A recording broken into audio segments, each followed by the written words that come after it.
What up, everybody? Welcome once again to Tale of the Tape, brought to you by Gym Bag Entertainment, and this is the Combat Sports Show by guys who love combat sports. As always, it's your host, Craig, here with my co-host, your orator of the obtusely overweight. Okay. Michael Johnson. I love it. You might have to break out the dictionary on You that might one. have to break out. I'm going to break out the dictionary. Yeah. Because it sounds good, but I have no clue what the hell it means. Well, I mean, break it down for the fans. An orator is just an eloquently public speaker. Okay. So, you know, and obtusely is an adverb to do something with no competence or lack of caring. Oh. Yeah. Okay. I'm with you. So we have a full show today. Oh, yeah. We got a full show. We had an excellent event. Let me move some stuff around here because I was not fully prepared. I left my trusty notebook here at the studio, so I'm trying to transfer over some work. Okay. But let's jump into UFC Fight Night 169, Benavidez versus Figueiredo, Saturday, February 29th at 8 p.m. at Chartway Arena in Norfolk. I said this to you early in the week, but this is a sleeper card, man. Oh, yeah. Sleeper card. One of the most exciting cards I've watched from beginning to end. Yeah, even the decision fights, nothing boring. Not a boring fight on the entire card. And almost no, unless it was a finish, no definitive victories until third round. Right, tough to call until the end on a lot of them, and pretty hard to give a least of the night, you know? There's only one fight I could say it wasn't a bad fight, but I think it's not bad, but least out of I think what we had. And I think we might be saying the same fight, Probably. but we'll see what happens. We're gonna start this one off with Sean Brady, 11-0, going up against the 19-3 Ismail Nardayev. Great fight to start the card. I mean, these guys was slinging like lightweights, even though they're welterweights. Yep. Sean Brady looking like a middleweight, even though he's a welterweight. He was Crazy huge. big. Nardayev with the great pressure early, tons of volume, but Brady countering crisp later in the round. You know, he had the faster hands, but Ismail with a lot of volume in the first round. Second round, you know, Brady pushes the clinch on him, you know, takes his back while standing up. 2 takedowns from the back, you know, or mat returns. I was going to say, you mean mat returns. Or the first one anyways. The second one, you know, he gets the top control and holds it for the rest of the round, and it looks like, you know, Nardayev is outmatched in the strength and grappling department. Correct. And then third round, you know, Brady clinches right away, being smart, you know. And the back trip, the control in the back, you know, he's just tripping him, getting the mat returns, taking him down, you know, for the rest of the round. Unanimous decision for Brady, 29-28. So they gave the first round to Nardayev, and I agree with that. And if he could have just separated to get them hands going again, he would have had, you know, a lot better fight. Exactly. Excellent fight, though. Lots of action. Oh, yeah. In the next fight, featherweight division, Arlon Cruz, 8-2, going up against the 8-1 Spike Carlyle. What about Spike Carlyle, huh? I love this dude. One of my new favorites. Oh, man. Great character. You know, entrance to the ring. He's a star. He's a star. Absolutely. I forget what his nickname was. The something Ginger. Yeah. I can't remember. But great character on this dude. Arlon Cruz with that super length. I said that in the lead up. You know, he's super tall. You know, throws super long kicks and high knees. But Spike Carlyle with that lunging high kick, the step through high kick. You know, the watching the replay over and over, that kick was gorgeous. Oh, so beautifully placed, and it's the extension on it. Alpha Ginger. You know, and you know, definitely hurt Cruz with that. Cruz has to shoot in. He abandons the striking, and then that downward elbow on the cage, like that sidewards downward elbow, reminded me of the double elbow. Reminding me of Jonathan Haggerty over in the One Championship. How he likes to throw that. he scored the big KO with that elbow, and that really hurt him. And then he's just laying it on, gets on top of him on the ground, raining punches, double hands, double elbows. To be honest with you, like, if I heard someone was about to throw down double elbows, I'd be like, all right, dude, this is an ungbok. Right. Let's relax.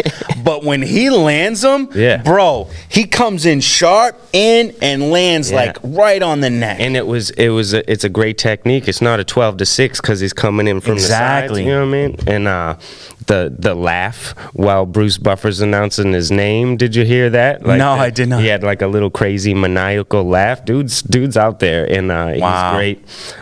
The post-fight interview, the things he was saying. He's just great character. He's gonna rocket himself up right into the top of the division. And his skill set looks like it'll carry him too. Yeah. And he looks like one of those dudes that like you don't expect him to be good. Right. So when he is that good, you're like, oh man. Right. I mean, he didn't take many shots, and he figured out how to get in with that long kick, and then just poured it on. TKO round 1, 1 minute and 25 seconds. Wow. Yeah. Beautiful. Spike Carlisle. Welcome to the UFC, bro. We follow it up with the featherweight division. Jordan Griffin going up against TJ Brown. Another great fight. Another one, yeah. TJ Brown looking like he was going to get himself a nice win. Lands a right hand to start. Gets 4 takedowns in the first round. Yep. Crazy wrestling pressure. Jordan Griffin nice and active on the bottom. Guillotine attempts. He had that nice wrist choke attempt in the scramble. Hybrid wrist choke. Yep. Like, he likes to choke you.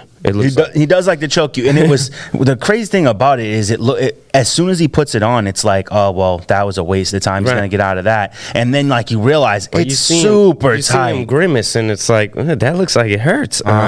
Ends the round with a guillotine attempt. Second round, TJ Brown gets 2 more takedowns. I would have thought he would have been a little more worried about the choke. Yeah. After the first round. And round 2, Griffin actually exchanged a little bit before they went down to the ground. I think so. Brown had to take him down. But then he applies the crunch guillotine while on the ground. You don't see that much. Nope. You know what I mean? The good push on the hand. And the arm strength for that. While TJ Brown was in the side control, it wasn't even half guard. Nope. In the side control, this dude tapped him with the crunch guillotine. We're seeing more and more hybrid guillotines and hybrid chokes.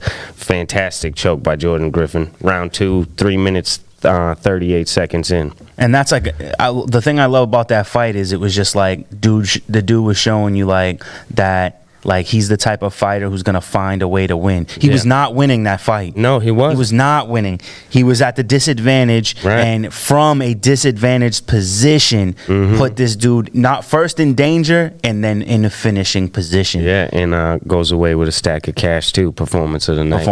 Gotta be. I mean, that was just incredible, man. And I'm going to have to give him technique of the week for the crunch on the bottom like that. That's so smart. You usually only see that with the standing yeah. But, with that, he didn't need the hooks in. He didn't have to pull his body back in any way. He just choked his neck. That's it.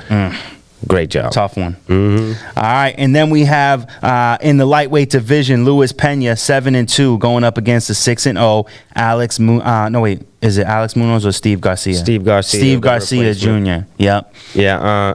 Steve Garcia, valiant effort. Was I right? Was this the one? Because this the one to me would be least of the night. Because I think that, the Tibora and Spivak fight might have been a little bit more competitive. And I thought it was more exciting to watch. Right. Yeah. This was Luis Pena holding his back. Yeah. To holding the back control. And like every single round, takes his back, takes his back. And I give Steve Garcia a lot of credit for how he held in there. With being so frustrated. Yeah. And there was like maybe a moment or two where he put Luis Pena in danger. He had big punches in the first round, gets his own takedown in the first round. But, Pena with the scrambling, he definitely was clapping Garcia in the back of the head for a while. Absolutely. Quite a few back of the head shots that I wasn't happy with. But, there was some refereeing debacles on this night again. Just Pena taking his back, holding him, ground and pound was conservative, but, he had the body lock going for him. Garcia didn't have no way to answer for it. He's swinging backwards over his head. Great.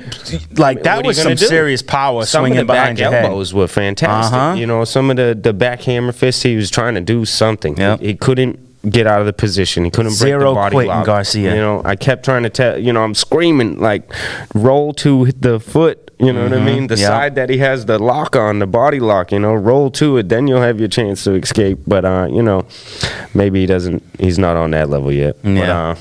But, couldn't do nothing with it. 30-27, Luis Pena. He wasn't happy with his performance overall. And that's what I loved. I loved that he came out and was like, this is not exciting. Yeah, he was like, this is not the fighter I am. I couldn't fight my fight, but money's on the line and I have to win. He had to win. He knew them big punches in the first round were a problem for him. Garcia was going to be able to get in on him and land some shots. Cool story with Luis Pena and finding his, biological family and stuff. And I appreciate him being allowed to tell his story because, I'm thinking about it like, man, he's being long-winded right now. He's not being cut off. Right. And I respect the fact that his story was so important that they allowed him to finish because he had a good had a good story and he had a good point to make. And he just recently got in contact with them a couple days before fight night. That was incredible story, and I like that he said, I didn't need to find my parents. Right. I am who I am because of me. Right. But meeting them was just like, Yeah, he said he's found a new thing in life, and it's good stuff. Yeah. Next on the card in the heavyweight division, Marcin Tybura going up against Sergey Spivak. And this one I thought was a huge surprise. Yeah, absolutely. I mean, Spivak, we've seen with good ground skills in the past and his great hands, but he didn't get to use anything. Not a thing. He was completely ineffective in this fight. Marcin Tybura coming off 3 losses in a row. We thought he was going to lose for sure. Spivak coming off the win, but first round, good hands by Spivak to start, but Tybura looked calm. He's throwing kicks, circling, gets a trip, takedown, and rides top control for the rest of the whole round. Yeah. I mean, maybe we found Marcin has turned a corner. Absolutely. I think he might have. And maybe Spivak wasn't, as good as we thought. Yeah. It's only his second fight in the UFC. But second round, good clinch work from Tybura. He was definitely the stronger fighter. Takes his back standing up. Spivak goes for a judo throw and fails it. That's when you really know that Tybura was way stronger than him. And Tybura takes his back from that and gets the body lock in, landing, trying to get the choke. That might be a 10-8 round for me. And then the third round, top takedown and top control. You really know when somebody's the better wrestler when it's 1 takedown per round. Yeah, exactly. 10 takedowns don't mean nothing. That means this dude can get up at any time. At will. Spivak could not get up. Tybura held him there. He couldn't do nothing. He got 3 takedowns in the whole fight, 1 each round, and just held him on the ground and beat him up. And was it me, or does Spivak look like he might need to step down to light heavyweight? Because he looked like a small. He looked real small compared to Tybura, especially. And Tybura's only like maybe a 240, like 245 heavyweight. Yeah. But Spivak looked lean and ripped at that weight, so I don't know how much room he's got to cut down. Because it reminded me of how small Jacare looked at light heavyweight. Right. I think he might need to reconsider his weight class. Yeah, they get a unanimous decision for Tybura. 30-27 times 2, and then 29-28 somebody gave it to him. So somebody gave Spivak that first round. That's false. Which is definitely false. I don't even know how you can even give him a round. He had some good hands early, but then the takedown in like 3 minutes of top control. Exactly. So how do you win a round with even 2 minutes of domination? Right. That nullifies that. So all right. And like I said, I would have gave round 2 10-8. Yeah. I mean, it was a dominating performance. In the middleweight division, Brendan Allen, 13-3, going up against the 11-1 Tom Breeze. Another surprise right here. Absolutely. I think you called this for Tom Breeze. I did. You had Brandon Allen, yeah. Tom Breeze, hadn't fought in a while, but he's been through it, experienced fighter. But Brendan Allen made no jokes about what he was going to do. Came in, clinched immediately, fought for the takedown. He's chasing that Kimura the whole time from the top. Tom Breeze recognizes it. Has a decent scramble for a second. But Brendan Allen stuffs him up against the cage in the half guard and just starts landing ground and pound pretty vicious. And Breeze just eating shots, can't get out of the position. The referee had no choice. TKO round 1, 4 minutes, 47 seconds. And in that one fight, I felt like my only problem with that was that Tom Breeze had none of the shots I felt like were really getting through. I agree. And sometimes I feel like, all right, yeah, I get it. You can't let a fighter take too many shots. And even if he is taking shots to his forearm, like it is, I get it, it's vibrating through to his skull. But if he isn't taking direct shots to the head, like, let that go, because and the round was almost over. Mm-hmm. He could have allowed him to survive. 13 seconds left in the round. Yeah. Maybe you figure something out in the second round to change things up. And I don't know. He was taking a lot of shots. He was taking, but and anytime pretty good. Anytime someone's taking that many shots, even with their guard up, they stop it. So I do understand that it does get stopped. I do believe that the refs got to come in and make it clear to the fighter on the bottom, you got to do something. Defend yourself, get out of position, do something. I'm gonna call it. Because, and I think the ref did warn him. It did look like if the moment he moves a hand to do something, he's getting cracked in the face. Right. So I felt like that was all he could do. But it is what it is. And Brandon Allen takes home a handed victory. Absolutely. And then the main event of the prelims, bantamweight division, Gabriel Silva 8-1, going up against a 6-1 Kyler Phillips. Yeah, we got a fight of the night here. Overall, both men with going home with a stack of cash. And I just think because this was the most closely competitive fight. Not that Gabriel Silva really had much for Kyler Phillips in this fight, but he never stopped that forward pressure. Yep. It was steady, and it didn't seem like the man could be hurt. No, man, he was taking shot after big shot. shots. First round, steady pressure from Silva, gets a takedown. Was scrambling kind of, but exciting striking from Kyler Phillips. He's everywhere. He's jumping all around. Big left hand. The volume's super high for the first round. The whole fight, really. I think he threw upwards of 250 strikes. He threw an absorbent amount of strikes in the first. I know it in the first round, it was high. I think he had 90 strikes. Exactly. Yeah, it was definitely in the 90s. Thrown overall, and now as we're talking about, I remember because Phillips had the braids, and he was just absolutely dominant. Clinch battle in the second round. Takedown for Silva a little bit. The scrambles, that they're going through. You notice Kyler Phillips' cup string just hanging out. I did not notice that. Flapping down his leg like it was just out of nowhere. Hats off to Dan Murgliata because it wasn't hindering either fighter. And it looked like it was gonna, but it didn't, impede their grappling one bit. Even though it was just it looked like a big long shoelace hanging down his leg. But after the second round, he has him sorted out in the corner, and then third round it's just Gabriel Silva showing off his chin. He never gave up. Beating up Phillips' hands with his face. Pretty much. Phillips looked fresh. He's got a takedown. Gets pressure, good strikes. Yeah, you see Phillips coming forward now. Another takedown, and he's just all over him in that third round. And 30-27 across the board for Kyler Phillips. And what a great fight. The fortitude of Silva was in full effect. Other fighters would have been done for sure. Quickly. Because he took clean shots. Yeah, he did. That big left in the first round would have knocked out most of the bantamweight division. Yeah. All right, now to start the main event in the featherweight division, Grant Dawson 14-1 going up against the 23-10 Derek Minner. Minner, as they pronounced it. Yeah. Grant Dawson weighed in 149 and 1/2 pounds for a featherweight fight. Oof. Yeah, technically, what's it? 2.5 over, 3.5 over? Because you can be in at 146. Wow. Yeah. Wow.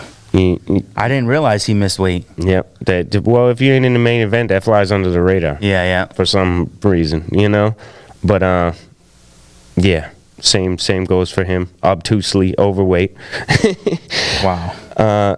Top control in the first round after Derek Minner goes for a guillotine, armbar attempt, guillotine attempt.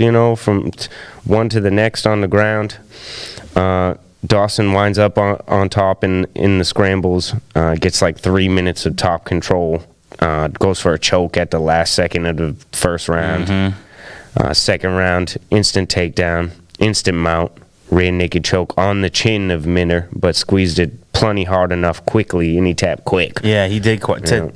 He did tap real quick, and it wasn't even under the chin. He was just cranking it on his chin. Submission round 2, minute 38 in, and Grant Dawson did look twice the size of Derek Minner. But he's giving up what, half of his purse? 30%. Anyways. 30% of his purse. And they were getting promotional money from Reebok for this event. Yeah. And the fighters who make weight were ineligible. So they missed out on quite a few thousands. Oh man, that's what you get for being unprofessional. Serious. Next on the card in the women's featherweight division, Megan Anderson, 10-4, going up against the undefeated 4-0 Norma Dumont. Good clinch from Norma Dumont to start the fight. Body knees, single leg takedown. Megan, powers out, gets up. I thought she was in real trouble. She was. Yeah. Absolutely. She doesn't seem to do well with that pressure. No. When somebody clinches her. We'll talk about it after the Spencer fight. But Anderson's just kind of backing up straight from the attack of Norma Dumont, the striking attack of hers. And if she wasn't so tall, I think she would have had a problem. Oh yeah. She got her height is a huge advantage because she got a lack of head movement and goes back straight just to pull her head out of the way because she knows she's too long, and she's not very fast about it either. A little slow. I think that's and if Dumont was a little bit lengthier, it could have been more of a just problem. A little faster. Yeah. That short right hand from Megan Anderson, though, at 3 minutes and 31 seconds, pretty much puts Norma completely to bed. Oh man, she came right through with that punch and landed good. It reminded me of Muhammad Ali style with that downward angle right at the end, and I think that's why it was so effective because it doesn't seem like the most powerful. It doesn't, right? But Muhammad Ali knocked out Sonny Liston with it in the first round, you know what I mean? And he went right down too. Hey. And it was just a little counter punch like that. It looked like a punch that breaks your wrist. They say that downward at the end, I don't know. A lot of boxing coaches, think that it's silly. I remember being at Peter Welch's school in Boston. Shout out to Peter Welch. And I was saying that about the Ali turn down punch, and he was like, nobody does that shit. He was but Ali did it. I'm like, Muhammad Ali did it. Yeah, exactly. He was like, don't do that. You're gonna break your hand. Yeah, but what a victory for Megan Anderson. I like what she said. She's the only fighter in the featherweight division on a non-champion on a win streak. Right. But my opinion is she ain't ready. No. She ain't ready. Right. You're going up against, and I don't want to call him subpar, but compared to the champ, you're going up against subpar competition. All right. I mean, Norma Dumont has got like 4 fights total in mixed martial arts. See what I'm saying? I mean, anybody below Nunes, Spencer, or Megan Anderson, even Spencer has only 9 fights total on her record, but everybody below Anderson is 4 fights, 6 fights total. Exactly, because they're just building the division. Right. So I think she needs to take. But I do like what she also said. Whatever the UFC wants, she'll do. Right. And I think that's her kind of saying like, I might not be ready. So if the UFC doesn't want me to fight her yet, okay. But if they do, I'll take my chance. Yeah. So I think if you move straight back like that with that kind of speed, then Amanda's going to chase you and put you to bed. And Amanda has great pressure, takedown, forward through you. Yeah. You know what I mean? Stronger, hits harder. Right. Yeah. No. She comes forward faster. She will stay in that pocket, and cut off your angles, and she'll have to do something different than that. Mm-hmm. In the light heavyweight division, Ion Kudalaba, 15-4 with 1 no contest, going up against the 12-1 Magomed Ankalaev. What a strange one. This is the dumbest fight ever, and not by their fault. Right. I like Kudalaba, honestly. Yep, he had the big win against Khalil Roundtree last time. Magomed, this was supposed to be a great fight. This was my sleeper fight of the night, I said. You did. Ankalaev, great win over Dolce Luangabula last time. Yep. Like, these guys were going to beat each other's heads in, I swear. And early, Magomed lands a left hand. Kudalaba decides to play a little possum, you know what I mean? But the whole crowd reacted. Yep. Even Michael Bisping reacting, you know. His vision's not too great, though. You know, because if you look... His judgment is definitely off. If you look, there's no wobble to Kudalaba's legs whatsoever. Yeah, his head's just overly swaying. And it's almost like the ref was, you know, going off the crowd. You know what I mean? Yeah. More than anything, which is crazy. You could see that he's clearly not hurt. You know, he took a couple of strikes. Yeah. He blocked all the kicks. Blocked him handedly. Like, clear blocks. Down here. Yeah. You know what I mean? And then countered. He was throwing with venom. Like, he was throwing that right hand with everything he had. If you're rocked, how can you throw that right hand like that? He had And it wasn't a feet. sloppy throw either. Right. It was a crisp overhand with intent. You seen clearly he's trying to bait him in to swarm with punches. Ankalaev sees that he's not really hurt. Magomed wasn't fooled. You know what I mean? He stayed at distance. He didn't swarm and didn't pour it on overly. You know what I mean? And he didn't land. And he wasn't landing. He didn't land a single strike after the wobble. It was one left hand in there. Yeah. But again, I do remember the left hand. It didn't land. And again, he wobbles when the left hand connect. Yeah. But it was just the head. His legs are never, you know, wobbling whatsoever. And the referee steps in while he's throwing a punch, while Ion's throwing a punch. The referee steps in and he calls it. That's the worst stoppage I've ever and seen. then I think. instant, you see. Ion is loses clear-headed, focused, and in it. Like, I mean, and pushes the referee off him, and then, you know, hats off to him, honestly, with his composure, because he immediately was like, you know, okay, that's what happened. I can't change it. Like, you know, he's mad as hell. I think that he should get it overturned. It should be turned to a no contest. But I would be way hotter than that in the ring. You know what I mean? Because he was hot at first, and then he was like, okay. I'd have been like, let me show you what a knockout really is. He gave the ref some respect, like, okay, whatever. You know what I mean? So hats off to him for not losing it, because he seems like a hothead, but that's just his persona. Exactly. Walking all the way across the ring in the, you know, when Bruce announced their names, and getting in his face. Why would the security not stop him before he got all the way to him and he had to throw him off? Like, that was the craziest thing. But Magomed Ankalaev lost a little respect for me because the crowd's booing him like crazy and he's giving everybody the middle finger. Oh, did he? Yeah. I didn't see that part. All I saw was him being like, it's not my job to make those decisions. I can agree with that. I mean, what do you say in the moment? Like, you know, he could have admitted that he knew he wasn't hurt. It's obvious that Ankalaev could tell he wasn't hurt. But he did say he'd run it back. By his reserved style, like not trying to swarm all the way. He knew he wasn't landing. Yep. A fighter knows if he's landing. And but yeah, then he's giving the finger to the booing crowd. You know, he didn't like the booing crowd. Hey, you got to accept that, man. You know? Yeah, because they're not booing you. They're booing the ref. The situation and the ref. Something's got to happen with that ref, man. They're mad because they missed out on their fight. That was going to be a banger war. I mean, it's stirred from the top, man. TKO round 1, 38 seconds in to Magomed Ankalaev, and everybody in the world knows that nobody was hurt in that fight. That fight. There's no reason why that fight doesn't get overturned to a no contest. Right. I would be disappointed if they didn't overturn it to a no contest. Yeah. So that's crazy. We'll see what happens. Ridiculous. I hope they run it back right away, like the same way they did. Gets punishment. The same way they did Yair and Jeremy Stevens, like almost either next card or the card after that. Put them on it, fighting each other. Maybe even a main event to kind of like give them that. Fight night, ESPN one, you know. Yeah. But that ref needs to be suspended and or fined. They need these ref needs. They need consequences. Same with judges. So we'll see what happens. In the women's featherweight division again, Felicia Spencer 7-1 going up against the 6-3 Zara Fan dos Santos. The more impressive featherweight fight of the night for me. I think Zara Fan had good hands early, you know, and I think Felicia showed better hands than the Cyborg fight. I think she showed improvement in her game, whereas Megan Anderson looked the same. Yeah. You know what I mean? Yep. Out of the 2 featherweight fights of the night, Felicia with a great takedown off the cage, instant mount. Oh my God, she makes mounting look so easy. So super easy. Stays up nice and high. Elbows and punches. The elbows, a couple of them were pretty nasty. Well, no. That one elbow.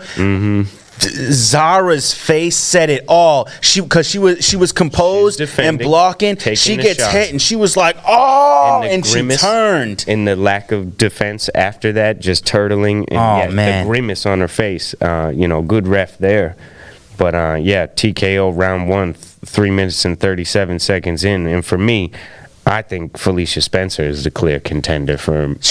You know what? I think she's a clear contender, but I think that, to be honest with you, I think that that if she's fighting Amanda Nunes next, I feel like in some way it's a rush to give Amanda Nunes. I think Megan Anderson and Felicia Spencer should have to rematch. Yeah, I don't mind the rematch at all. Because they both had a loss since. Well, she lost to Felicia, even though she's on a win streak, and Felicia her last fight was a loss. Right. So let them fight each other. Winner gets Amanda Nunes. Neither one of these fighters that they fought at this point is a number 1 contendership fight. Right, I totally agree, and I think that is the clear number 1 contendership fight. You know what I mean? You have to. Yep. They're the 2 best. You have to make them fight. I don't know that Amanda wants to wait. She really wants to get in there and defend that belt. Yeah. And it's time. She didn't defend it in all of 2019. Right. So I mean, she does really need to wants fight.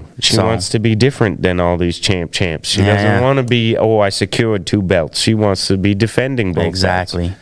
So we'll see what happens with that. But either way, I can't wait to see Amanda Nunes fight again. But if I had to pick one, there's hands down Felicia Spencer. Absolutely. And it's not like Felicia Spencer lost to some run-of-the-mill. She lost to the number 2 of the weight class. Chris Cyborg never lost a fight. Right. You know what I'm saying? Until Amanda Nunes. So, and she held her own in that fight. Right. Had to go 5 rounds and, it showed fortitude that other women don't have. She couldn't be put away. So I love it. And now, one of the most exciting fights of the night. Like, this fight was amazing. In the flyweight division, Joey Benavidez, 28-5, going up against 17-1 Davidson Figueiredo. What fireworks in the first round. Great fight, flyweights with that speed. They definitely dialed it back, knowing that they possibly could have went, 5 rounds. Yep. Being a little bit tentative. I think so. Yeah, a little reserved anyways. Joey Benavidez surprised by the speed and strength of Figueiredo, I think. Yep. I thought he would have a strength advantage, but he didn't. Benavidez throws a kick. Figueiredo catches it, takes him down.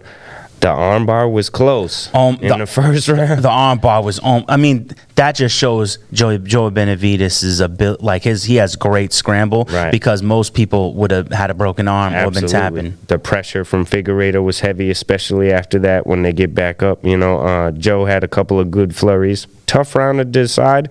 Probably got to go with Figueiredo because of the near finish with the armbar. And what about Figueiredo's chin, man? He took clean shots to the jaw. He did, whereas, Benavidez has been known for years as one of the heaviest hitters in the flyweight division. Mm-hmm. And, he took some clean shots. Second round, he's looping in Joe Benavidez. Figueiredo's starting to time him on the jump-ins, on them entries. And head clash definitely kind of spoils things for me a little bit, because I think that's what started Joe getting hurt. Well, I mean, it was almost instant. He gets the head clash, he goes back, and Figueiredo. But it pops up. He immediately wipes at it. Yeah. When somebody wipes at something, it's not to clear blood. I mean, if it's an eye, maybe. But if somebody wipes at a place where they were just struck, it's because, ow, that hurts. Yeah. I feel it. I know what's going on there. Yeah. And, big cut. And he's going backwards, and Figueiredo comes forward with that right hand and lands it flush. And puts him down. Yeah, that was a hard strike. And Figueiredo gets the KO, not the TKO. Round 2, 1 minute and 54 seconds. You don't get many KOs clean in the flyweight division. No. And I will say this: the thing that doesn't spoil me for the headbutt is that it was incidental. Right. You know, right. I think Joe comes in harder, honestly, with the head. You know? And you know, Davison weighing in at 127.5 has got to be the most unprofessional thing I've seen. Absolutely, leaving the flyweight title vacant. As soon as the bell sounded, that meant Henry Cejudo was no longer champion, and the belt was vacant. And Figueiredo not eligible, so doesn't get to go home with it. Now calling himself the flyweight champion, though, the uncrowned champ. And I think you got no right. No, you know what I mean. No, because you don't have championship quality because you're not a professional. Right, and you should be the champion. Yep. If anything, you can say I'm the 128-pound champion. Yeah, you know exactly. But you should be. All you had to do was weigh in correctly. Like, it doesn't matter what's gonna happen to you. Get those 2.5 pounds off. Right. It's 2.5 pounds. I don't care what you got to do. This is the biggest thing in your whole life. Cut off 2.5 pounds off your body, bro. And you worked every minute for how many years to get to this, and this is the only time you miss weight. That's you know what I seen a fighter do? Sarge. Incredible to me. Sarge Eubanks, she cut off dreads. Yeah, do whatever you gotta do. Make, like, just to lose a half a pound. That's totally unprofessional. I don't like it, but what I do like is the fact that there's an instant rematch already in the works. Yes, absolutely. So they're gonna run it back, and because I feel bad for Joe Benavidez, but then I don't like the scenario that it paints so much, because now Joe Benavidez gets a win, and they're gonna demand a rematch for Figueiredo.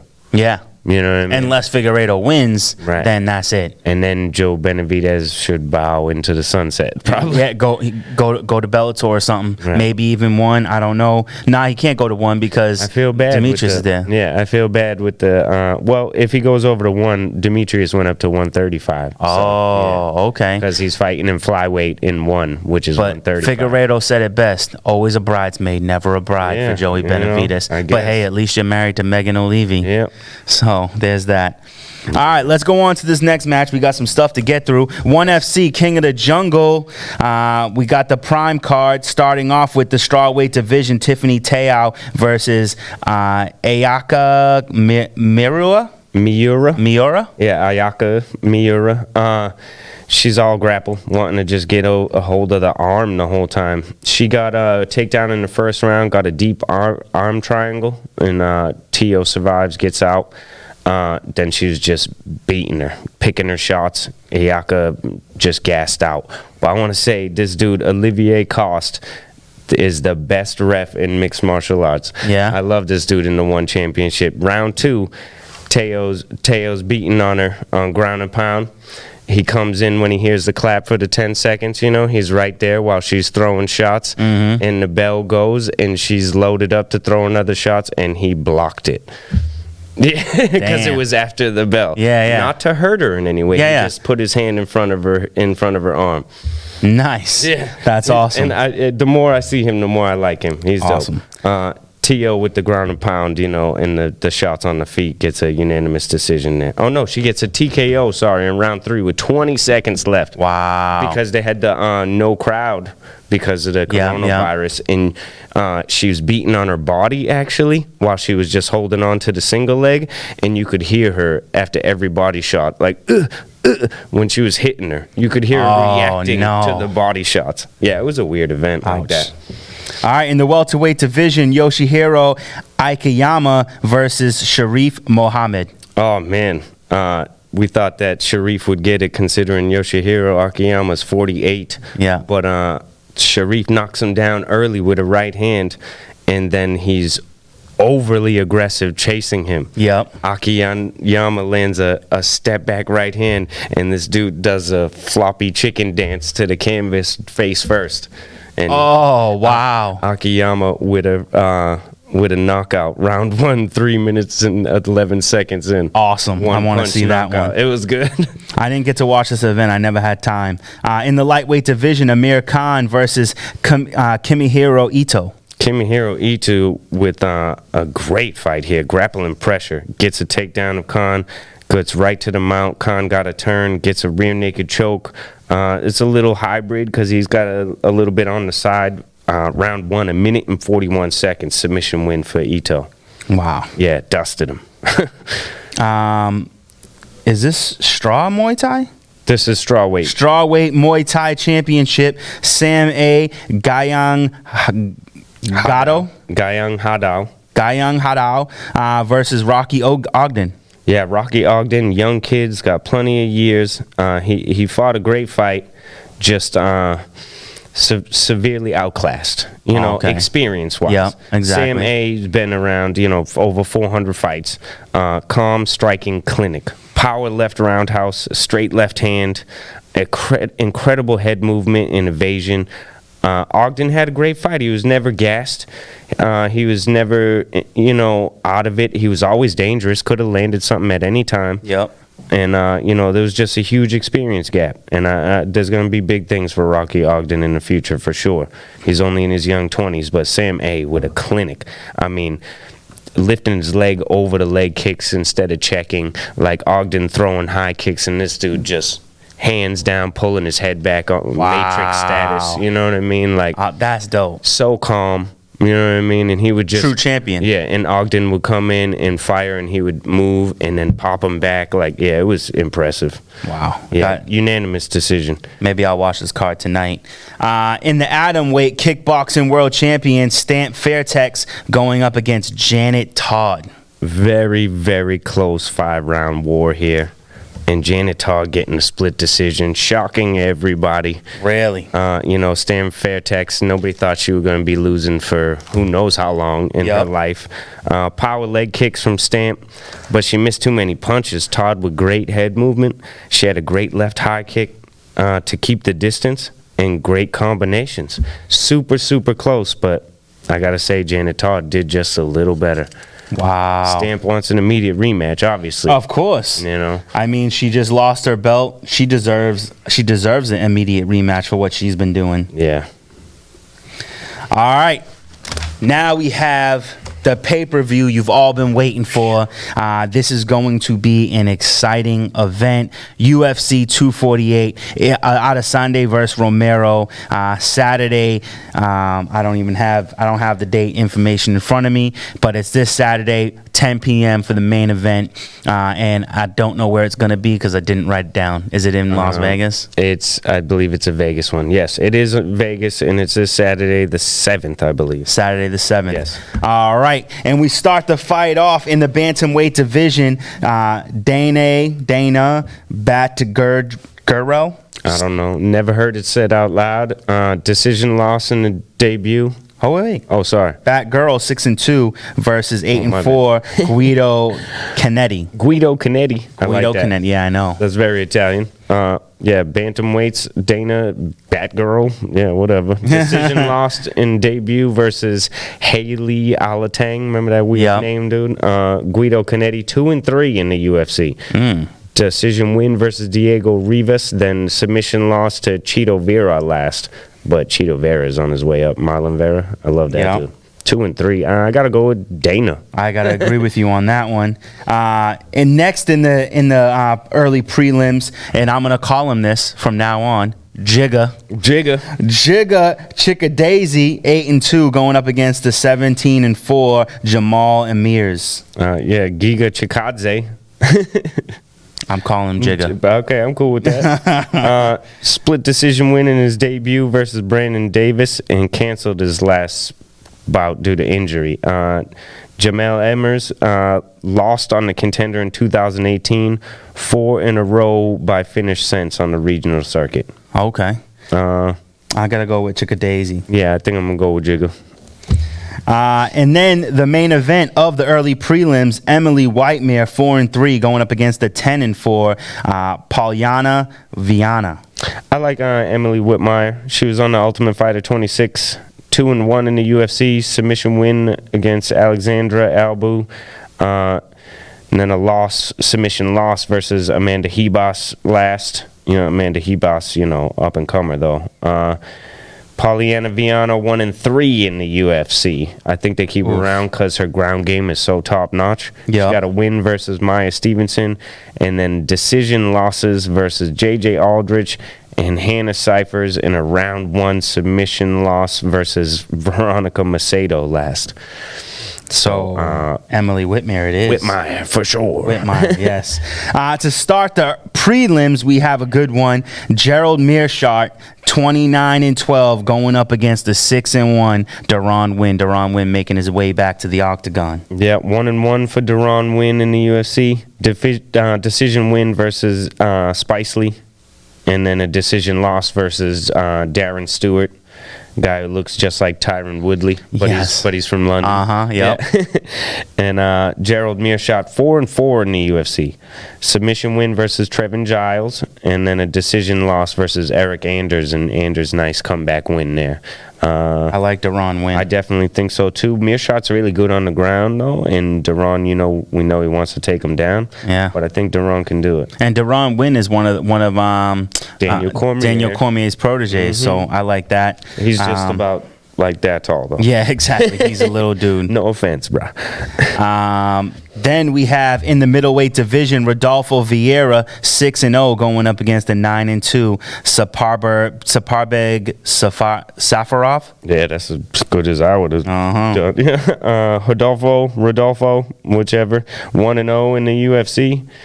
Submission win versus Oscar Piacota, the crazy eyes. Oh, crazy eyes? Yeah, he looks like that same, like the women's fighter, too. They both got them crazy eyes. Okay, yep. I know who you're talking about. Saparbek Safarov, 1-2 in the UFC since 2016. Dude had 4 cancels, Wow. two TKO losses, decision win versus Nick Negumerenu last, whoever that is. But that was in, like, 2018. Well, I'm going with Rodolfo. Absolutely. Based on the 1 win and all that cancel stuff. And he's got the O. Yeah. In the lightweight division, Mark Madsen, 9-0, going up against 11-3 Austin Hubbard. I think this could be an excellent fight. Yeah, Mark Madsen's got a first round TKO against Danilo Bellardo in his debut. Good fight.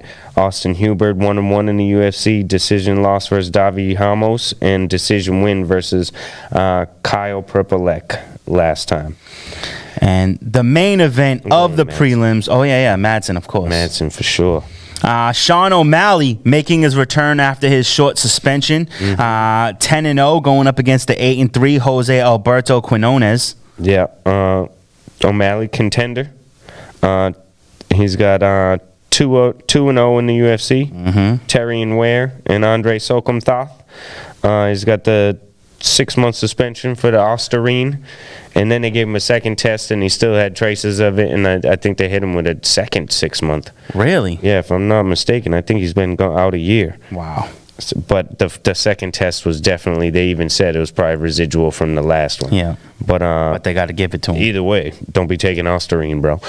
You know what I mean? But I'm excited to see him back anyways. Jose Alberto Quinones, Ultimate Fighter Latin America, 5-2 in the UFC. Submission loss versus Nathaniel Wood, and a decision win last against Carlos Joaquin. Sean O'Malley too. He's such an exciting fighter. His striking game is he's got crazy striking serious. game. So we'll see what happens there. To start the main event, another really good fight in the welterweight division. Alex Oliveira, 19-8-1 with 2 no contests. The stat stuffer going up against 15-7 Max Griffin. Yeah, Alex Oliveira, 9-6, submission in the UFC. Submission loss versus Gunnar Nelson. Decision losses versus Mike Perry and Nicholas Dalby last. So he's on a 3-fight skid, losing streak. Max Griffin, 3-5 in the UFC. Really? Yeah. Decision win versus Aleem Imadeyev, and decision loss versus Alex Morono in the last 2. Oh. That's a tough one, but I think Oliveira, I'm gonna bet on him to come back to form. You know what? I have to do this, and I'm gonna say upset of the night, Max Griffin. I like that. That would be an upset. It would be. In the welterweight division, Neil Magny, 21-7, going up against a 17-15 or 17-5. I would say 5. Probably. 17-5. Li Jingliang. Neil Magny to return. Ultimate Fighter 16. 14-6 in the UFC. KO versus Craig White in 2018. 3 cancels due to injury. Finally had his surgery. KO loss versus Santiago Ponzinibbio in 2018, then had another surgery in 2019. Now finally says, I'm finally 100% healthy out of all my surgeries and they injuries. Throw him into the Lions Den. And now Li Jianlang, 9-3 in the UFC, 3 wins in a row since a loss to Jake Matthews. 2 TKOs last fight, Eliza Zaleski TKO in the first round. Yeah, I got to go with Lee in this one. Yeah, I think so too. But that could be the sleeper fight of the night there too. We'll see what kind of Neil Magny we get back, you know? And I like Neil Magny. I always did. Yeah. Absolutely. In the lightweight division, Beneil Dariush, 17-4-1, going up against the 11-1-1 Drakkar Klose. I like Beneil Dariush quite a bit. He had a up and down, and now he's like steamrolling dudes. 11-4 in the UFC, 3 in a row. Decision versus Thiago Moises, submission over Drew Dober, big deal. Yeah. And Frank Camacho last. 2 submission victories in a row against good competition. Drakkar Klose, 5-1 in the UFC, 3 decision wins in a row. Lando Venata, Bobby Green, and Christos Yagos last time. Those are 3 good fighters. So we could be looking at fight of the night right here. This is awesome right here. I'm going to go with Drakkar Klose because I just like his name. a lot, so I'm going Let's split it up. Hell yeah. All right, co-main event, the strawweight division, Zhang Weili, 20-1, defending her belt against the former champ, 16-3, Joanna Jędrzejczyk. What a fight. I think this is the top fight of the night for me. I think I'm more excited about this than Israel and Yoel. 110%. 17 finishes for Zhang overall. 20 wins in a row. 4-0 in the UFC. Decision wins versus Danielle Taylor, Tisha Torres. Submission versus Jessica Aguilar, and that 42-second decimation of Jessica Andrade for the title. Joanna, 10-3 in the UFC. Most wins by decision overall throughout her career. Correct. 2 big stoppages in the UFC, though. 5 title defenses, former strawweight champion. 2 L's versus Thug Rose Namajunas. Decision win versus Tisha Torres. Then the loss to Valentina for the flyweight title. And then her last decision there versus Michelle Waterson to come back to the full form. And she put it on Michelle. I really love Joanna, but I think we got a new queen, man. Oh, I agree, but then I disagree. I think it's going to be Ann Still, but I don't think Weili is the queen. Yeah, I think the only way that Joanna has a chance is to go all 5 rounds, and I don't see that happening. See, I don't know, man. I do think this is a 5-round bout. I mean, I think that's Joanna's only way to win. It is her only way to win, to outlast her endurance. Yeah, she ain't gonna knock her out. She ain't knocking her out. I think so. I mean, it's possible. Like the one time she had when she had a knockout, it was like very early, and it was against the lower end fighters in the UFC when she was just building up. Right. To take her belt and then to defend it the first 2 times against who was in the division. But Joanna has Thug Rose, she caught her. You know what I'm saying? She trapped her and caught her that first fight, but then Joanna went to 5 rounds. For 5 rounds. Yeah, outworked her for 5 rounds. Weili, Joanna said it, and Weili tried to say that she was wrong about it, but Weilei's wild. A little. I wouldn't say wild. Okay, because there was nothing wild about what happened to Jessica Andrade. You don't think so? Because when I rewatched, I felt like it wasn't like I've watched it 6 times in this lead up. Okay, the 42-second fight, and Andrade maybe landed 3 strikes out of those exchanges. Andrade was If anybody awful. was wild, it was Jessica Andrade. She got really rocked with that right hand that was perfectly placed on a step back from Zhang after she avoided a 3-punch combination, and then lands a right hand. But I think Jessica Andrade is low quality. I agree, but her strikes, I think, are twice as powerful as Joanna's. Yeah, she's away, but Joanna also endured 5 rounds of Andrade. Okay, but I believe that Zhang can land crisper, more flush with Joanna. And I think with that pressure that Joanna brings, I think Weili catches her with a counter in the exchange while taking shots from Joanna. Yeah. I think she catches her with something more powerful and puts her down. Yeah, okay. That's how I see it. I do think Weili wins this fight, but when she has to face the real champ and Doug Rose, because the winner of this fight has to fight Doug Rose. If Rose comes back to full mental ability. And I hope she does. Because she had a chance to fight Weili for the belt and she declined. Yes, because she mentally was not ready. Right. If she's 100% mentally prepared, Weili is not going to be the champ. But didn't they schedule a rematch with Andrade with Rose? I thought they were going to have them fight next. Doug Rose and Andrade will fight before she fights Weili. But I mean, in order for her to fight Weili, she got to get through Jessica again. You know what I mean? And the only reason why she didn't was because she made an error. She was dominating that fight, so she could make another error. She could make another error. Yeah. That is absolutely true. And then we have the main event, a fight that I respect Adesanya for this fight. In the middleweight division, Israel Adesanya, 18-0, going up against the 13-4 Yoel Romero. Now, I watched the interview with Israel and Ariel Helwani, and he asked him to pronounce his own name. Yeah, because the UFC is doing it again. Wow. Adesanya. That's how you say it. Adesanya. Not Adesanya. Adesanya. Yeah, Adesanya. I was like, okay. Wow.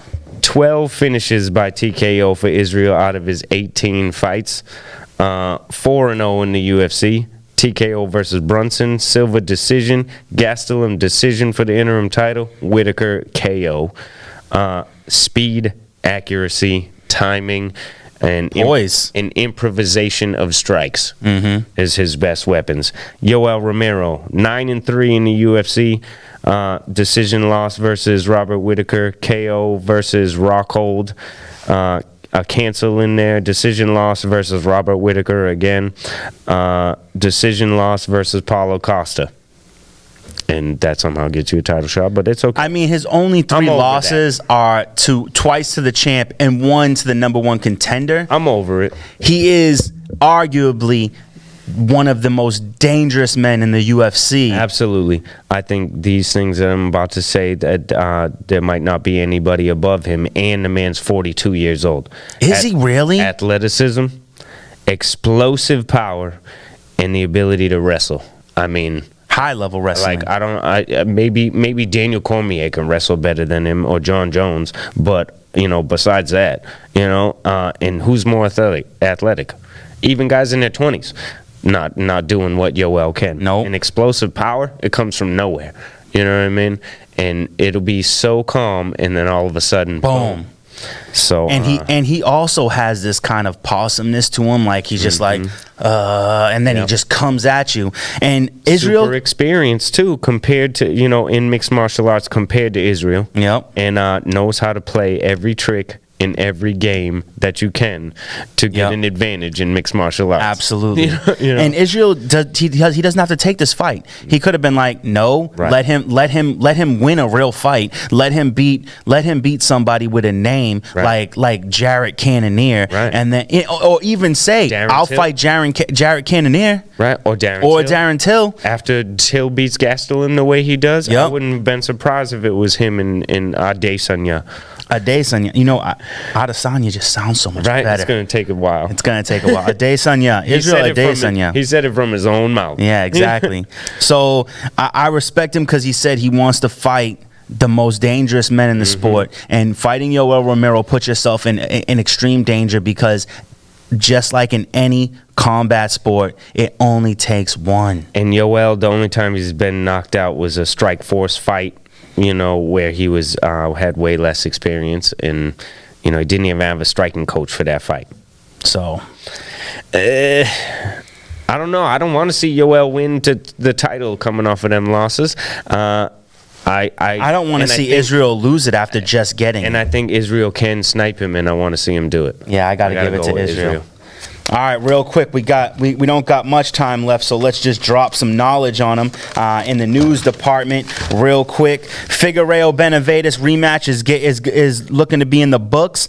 One of the more exciting fights I can't wait for. Marlon Moraes versus Pelter Jan. That's great. That's close. Going to come in June. That's got to be #1 contender for bantamweight title. Felder's not done. Nope. Poirier versus Hooker in May. I love it. And then finally, Holloway is going to be at the next Invicta event because they are going to have, for the first time ever, on time. Round by round. They'll show the results. Judges' scores. Yeah. So you'll know who won each round. Which is Max Holloway's idea. I think that's great that they invited him for it. Exactly. Absolutely. All right, that's all we have for you today. We got to get up out of here. So till next week, we'll see you in the octagon. Peace.